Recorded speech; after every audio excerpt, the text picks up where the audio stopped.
Welcome back, J.P. Ricciardi, one of the big parts of the Mets Brain Trust is here. J.P., good to see you. I don't know how big it is. Very, very big.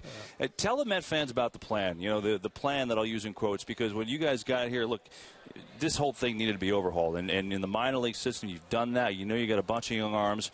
But I think the Met fan wants to see a bunch of spending, and they want to see this team go out and win a World Series this year. So update us on where this is all going right now. I think we're getting there. I think, I understand if the fans are a little impatient, because we're impatient, too. We want to win.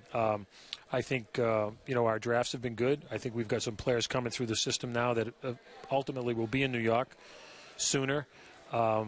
And I think, we've been fortunate. We've made 2 good trades, I think, that have helped to push the process along, with Darno and Syndergaard and Wheeler coming on board. So I think we're making strides, but we're to the point now where, we want to be a playoff team. Right. Where is the biggest area of weakness, do you think? Where is the biggest area that needs the upgrade right now, whether the whole organization-wide, I'm talking? Well, I think, everyday players. I think the more everyday players we can get, I think that puts us on a par with where our pitching is. I think our pitching is ahead of our positional players right now. I think if we can add a couple of position players, through trades or in any way, shape, and form in the next year or 2, I think we'll really have a chance to put this thing together. All right, you talk about positional players. We know, you're looking, you're listening. Ike Davis, Lucas Duda, who's going to be the first baseman of this team. JP, can you kind of characterize where those talks are right now and what you think you'll get, as this week progresses in terms of that, to see where you are? Yeah, I think we'll have a better feel as we get through the week. I think we're talking to a lot of clubs. We're trying to see what makes our club better, which players that, we want to keep, which players we want to move. So it's still a little bit of a sparring out right now to see what clubs, what direction they want to go. But, we're trying. We're trying real hard, and we know what our weaknesses are.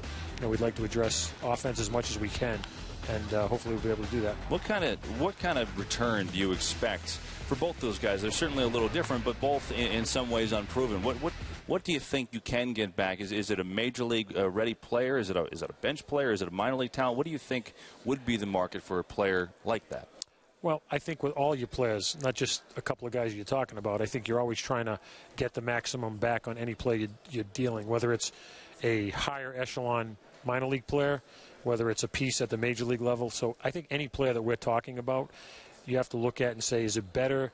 Are we a better club moving the player for what we get back, or are we a better team keeping the player? So that's what we're weighing right now on all our players, not just the 2 that you had mentioned. What would make you believe that Ruben Tejada can kind of go back and show what he did 2 years ago when he hit 285, can kind of be the player that Mets fans got a glimpse of a couple of years ago? Well, I think you hit it right on the head. He showed us some signs a couple of years ago, and I think if Ruben can get back to that type of player, I think we got a pretty solid player that can help us in the middle of the field. And I think that's the challenge that's in front of Ruben right now is, what kind of work commitment is he going to put in, and is he willing to come back to being that player, which he has all the capabilities of doing. What other options are there at shortstop? I mean, even if Ruben is a starting shortstop, you obviously need somebody else to back him up. What other options are we looking at there, middle infield-wise, JP? Yeah, there's some smaller options maybe out there, maybe not some big ones, but there's some smaller ones that we could probably hold the fort down, giving Ruben a day off here and there. But I think, with a couple of the other pieces that are coming together at the major league level, we're starting to get the formation of a club that I think will be able to